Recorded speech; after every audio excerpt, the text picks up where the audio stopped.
Hai, Assalamualaikum semua. Hari ni jom kita buat kuih tradisional iaitu kuih lapis. Sebenarnya nak buat kuih lapis ni senang sangat dan bahan dia pun tak banyak dan kos dia pun tak terlalu tinggi. Cuma kita perlukan kesabaran untuk kukus selapis demi selapis. Kuih lapis ni dia lembut dan ada sedikit macam kenyal sikit. Lepas tu rasa dia lemak-lemak manis. Okey, jom kita tengok bahan-bahan yang diperlukan. Okey, kita guna 2 cawan tepung beras. Ini saya guna cawan metrik ya. Kemudian masukkan setengah cawan tepung gandum. Masukkan juga setengah cawan tepung ubi kayu.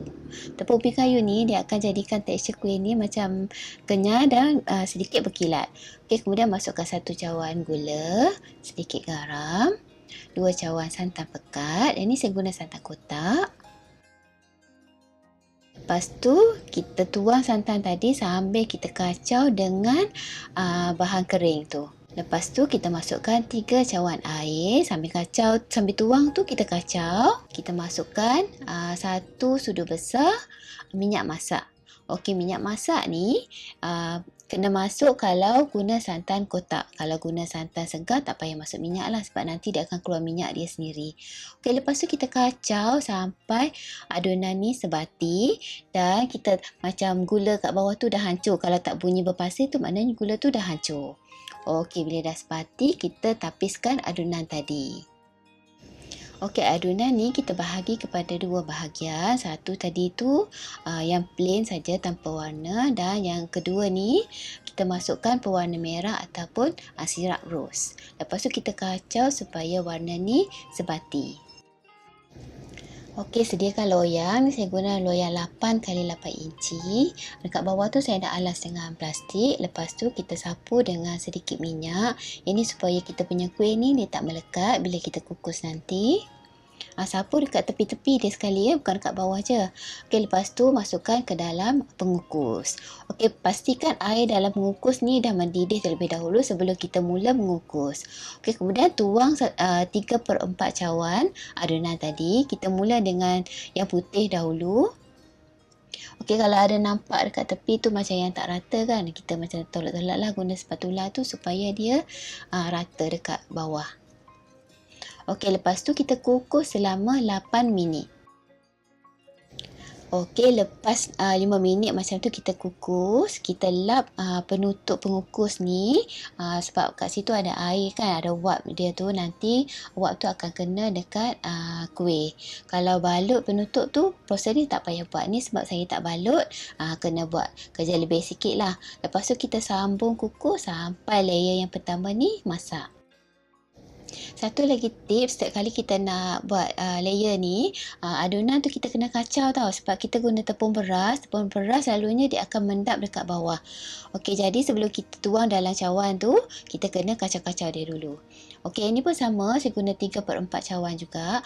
Okey, lepas tu tuang tu jangan tuang terus ke atas adunan tau. Kita macam alas sikit dengan sudu ke dengan spatula supaya dia macam tak bolos ataupun tak mencacatkan kita punya lapisan yang pertama tu.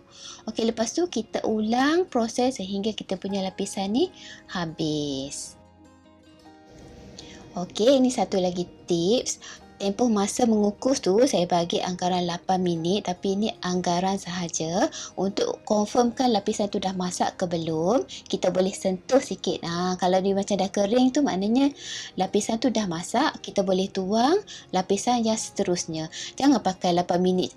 Kak Lina cakap terus pakai nak buat 8 minit macam tu, mungkin pengukus tak sama, saiz loyang tak sama, dia akan tempoh mengukus tu akan berbeza.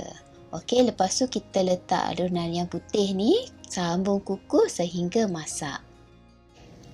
Okey, lapisan yang lain tu kita skip, terus saja ke lapisan yang terakhir. Okey, yang terakhir ni, yang last ni, dia lain sikit. Ini sama juga, nampak tu.